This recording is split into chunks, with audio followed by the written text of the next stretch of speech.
Bonjour avec Alain Gargani sur le Salon des Entrepreneurs 3e édition. Bonjour Alain, Bonjour. président donc de la CPME pour les Bouches-du-Rhône. Un beau département pour la CPME qui a le vent en poupe parce que c'est vous qui êtes les grands gagnants aujourd'hui de ce qu'on appelle globalement les ordonnances. Ah ben écoutez, oui, bien sûr, puisque depuis quelques années, la CPME nationale pousse pour que ce type d'ordonnance passe. Et c'est vrai que pour les prud'hommes en particulier, pour les petites entreprises, c'est plus de sécurité. Et ça fait maintenant 2 ans qu'on combattait pour avoir ce gain de cause. Alors oui, plafonnement des indemnités, donc ça nous permet, nous, chefs d'entreprise, quand on embauche quelqu'un, Un peu plus de visibilité. de la visibilité si demain on s'en sépare. C'est aussi, et le plus important dans ces ordonnances, c'est qu'au prud'homme, maintenant on va gérer le fond et plus la forme. Et parfois, dans nos petites entreprises, on n'a pas forcément le temps de relire 14 ou 15 pages et on fait de temps en temps quelques petites Oui, parce erreurs. que souvent le chef d'entreprise il est pénalisés. condamné plutôt sur la forme. Sur le fond, le dossier pose pas de problème, mais il y a des avocats très On forts est qui tout permettent le de faire temps passer. condamné sur la forme.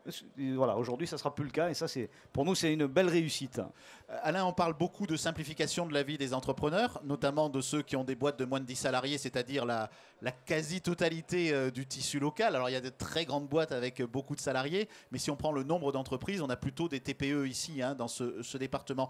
Vous demandez depuis longtemps la simplification. Alors il y a une petite chose qui va vers la simplification, c'est ce qu'on appelle le droit à l'erreur par rapport à l'administration. C'est quoi ça en fait Alors, concrètement? déjà, oui, la simplification, dans nos petites entreprises, on en rêve. On en rêve et on espère que ce gouvernement pourra réaliser cela. Alors, le droit à l'erreur, c'est déjà quand un contrôleur, que ce soit du fisc, des impôts, enfin de l'URSSAF, va dans une entreprise, il y va avec bienveillance. C'est ce qu'on demande simplement, que le chef d'entreprise ne soit pas de suite mis en accusation, parce qu'on n'a pas le temps non plus, on a le nez dans le guidon, et parfois on fait des erreurs.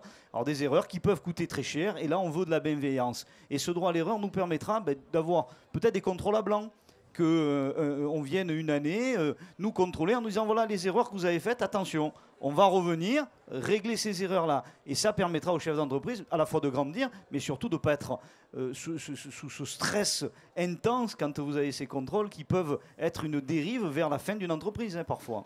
Et globalement, Alain, ça sera ma dernière question. Un salon comme celui-là, et puis tout ce que vous venez de dire, ça contribue aussi à une nouvelle image de l'entreprise. Mais oui, c'est un salon ouvert à toutes les entreprises, des créateurs jusqu'à des belles entreprises. C'est ces rencontres-là qui font la richesse de l'économie et aussi la création de nouveaux projets et continuer à pérenniser notre territoire. Et ça donne une belle visibilité à notre territoire, une belle image d'un territoire d'entrepreneurs. Merci Alain Gargani. Merci.